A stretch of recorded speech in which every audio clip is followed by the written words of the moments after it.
പ്രിയപ്പെട്ട കുട്ടികളെ, നിങ്ങളുടെ നന്മയ്ക്ക് വേണ്ടി മഹാന്മാരായ മനുഷ്യർ പണ്ടുകാലത്ത് എഴുതി വച്ചിട്ടുള്ള സാരോപദേശ കഥകളാണ് ഇനി നമ്മൾ പറയാൻ പോകുന്നത്. നല്ല തണുപ്പുള്ളൊരു പ്രഭാതം. മഞ്ഞ് പെയ്തുകൊണ്ടിരിക്കുന്നു. ചെടികളും മരങ്ങളും ജീവജാലങ്ങളുമെല്ലാം മഞ്ഞുറഞ്ഞ് മരവിച്ച് നിൽക്കുകയാണ്.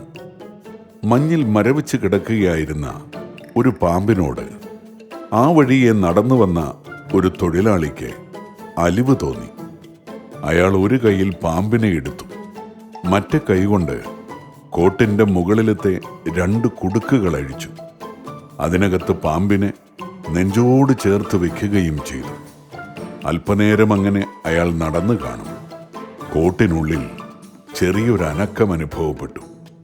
നെഞ്ചിലെ ഇളം ചൂടേറ്റ് മരവിപ്പ് മാറിയ പാമ്പ് ഉണരുകയായിരുന്നു.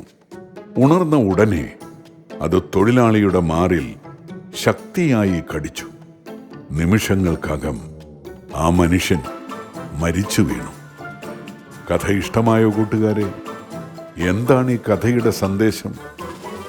ജന്മനാ ദുഷ്ടനായ ഒരാളെ എത്ര ദയ ചൊരിഞ്ഞാലും നന്നാക്കാൻ കഴിയുകയില്ല.